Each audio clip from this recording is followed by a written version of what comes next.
All right, well, welcome to Never a Dull Moment once again. We are at the 2023 Blade Show. We are with Bill Burke of Bill Burke Knives.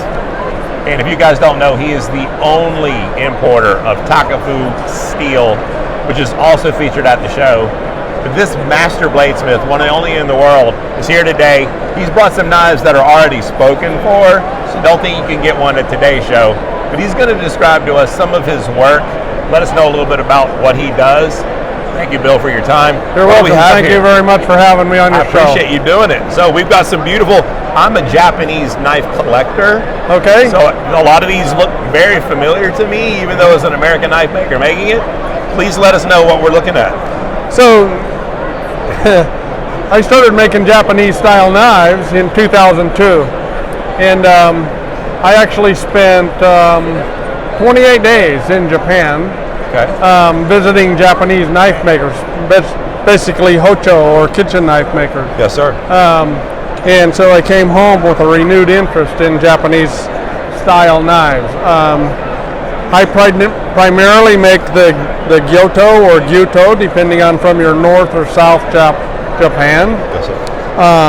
I also do Santoku, Nakiri, and various styles, but the Gyoto is my number one selling knife. Yes, sir. These knives, I heard you saying you're using powdered steel. That you're using the high-speed steel. Yes. Some SG2. I see Tachimi. I see Kuriichi. Is everything like some of the Damascus you said are actually carbon? They're not stainless. Correct. Okay. So. My own Damascus, I primarily do high carbon steel for my own Damascus. Yes, sir. And part of the reason for that is because I feel high carbon steel is easier for the consumer to sharpen and maintain the edge. I agree. Many of the stainless steels are very hard to sharpen.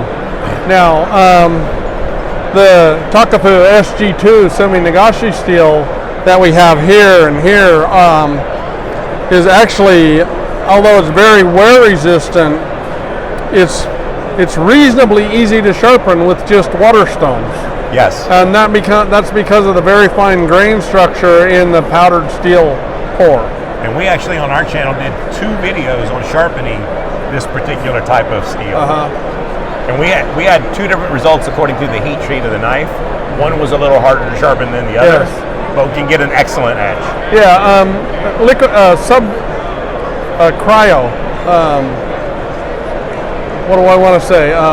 Whenever they do the freezing. A liquid nitrogen quench, basically. Yes, so one thing that happens with high alloy or stainlesses is if you go into a liquid nitrogen quench right after quenching but before tempering, you can nucleate beta carbides in the grain boundaries of the steel, which are a very small secondary carbide. Okay. So it really boosts the cutting performance up. Okay. And the liquid nitrogen helps with, it's kind of like a crystalline structure? Yes. So stainlesses are so wear resistant because of the alloys in the steel. That's going to be more chromium. You got more chromium, lots of things. Okay. I mean, I don't want to sit here and name absolutely, but chromium is primarily. So you get chromium carbides, which are very hard carbide. Yes. But it's traditionally very big. Yes. And so you almost can't cut a carbide. A diamond is the only thing you can cut a carbide. CBN with. maybe? Yeah, CBN, diamond. But when you're using a powdered steel, those carbides are very small. Yes, sir. And so you don't actually have to cut them. You can abrade the microstructure holding the carbides and expose fresh, clean, sharp carbides. So that translates to all you at-home knife sharpeners can get the work done on your ceramic stones without actually having to buy specialty like higher-end diamond and CBN stones. Right, correct. Very user-friendly. Correct. Very good. I know that you have, some of them are just Magaki finish, as Yeah. well as Damascus. So you're all over the place. Yeah. And I also noticed the yo handle with the law handle. So you really do kind of do everything. Yes, and kitchen knives is not the only thing I make. You know, I got a little utility knife there that can be a neck knife. I've made Japanese swords. I've made wow. 40-inch tuna sword, Maguro Bocho. Absolutely. Yeah, I made folding knives. Make hatchets. Well, you're a master bladesmith, and we can I've tell got- that you're a master of the craft. Yeah. What don't you do? I've got I'm working on a knife pistol. Okay, It's wow. actually a pistol with a knife on it, or a knife with a pistol with knives in it, or knives with a pistol on it. I don't know what you want to call it, but The saying goes, there's no grass growing under your feet. No, You're a very busy no. man. and I pride myself on being able to make. I am not the best kitchen knife maker. I'm not the best hunting knife maker, but I make very good of many things.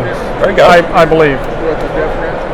Well, the work is beautiful, and we definitely appreciate your time. For those of you guys who want to check him out, do we have a .com to refer to? Okay. Is it Bob Burke Knives It's or BillBurkeKnives.com. I'm sorry, Bill Burke. And that is a URL that I purchased, but it will take you directly to the Blade Gallery website in Seattle, Washington. Okay, very good. There is I've been on that site. some knives for sale and about 400 knives down below that have been bought, but you can look at them and see if there's what you like. So you actually still have some that are available. Yes, there are some Okay. available on the website. So you guys heard it. Head on over to Blade Gallery if you want to check out his work. Or BillBurke.com, BillBurkeKnives.com will take you directly to my page. There you go. We appreciate your time. Have a great Blade Thank you show. very much. I Look forward to appreciate seeing you talking again to next you. year. I'll be here. All right, brother. Thank you guys for your support. Bye, guys. Check back with us for more content. Thank you.